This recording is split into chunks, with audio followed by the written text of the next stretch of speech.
સ્ત્રીઓએ તેમના પતિની પ્રગતિ અને ખુશી માટે ક્યારે વાળ ધોવા અને ક્યારે ન ધોવા તે જાણવું જોઈએ. 1. અમાસના દિવસે ભૂલથી પણ વાળ ન ધોશો. આ દિવસે વાળ ધોવાથી પિતૃઓનો શાપ આવે છે, જે ઘરની સમૃદ્ધિ અને પ્રગતિને રોકે છે. 2. એકાદશીના દિવસે વાળ ધોવાથી તમે કરેલા બધા ઉપવાસ રદ થઈ જશે, તેથી આ દિવસે વાળ ધોવાનું ટાળો. 3. ગુરુવાર, શનિવાર અને મંગળવારે વાળ ધોવાથી દેવી લક્ષ્મી નારાજ થાય છે અને તમારા ઘરમાં ગરીબીનો વાસ રહે છે. 4.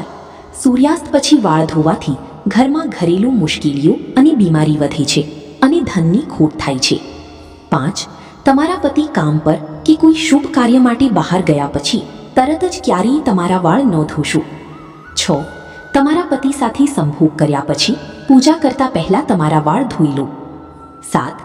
જો તમે સંપૂર્ણપણે શુદ્ધ હો તો તમે તમારા માસિક ધર્મના 5મા દિવસે તમારા વાળ ધોઈ શકો છો અને પૂજા કરી શકો છો.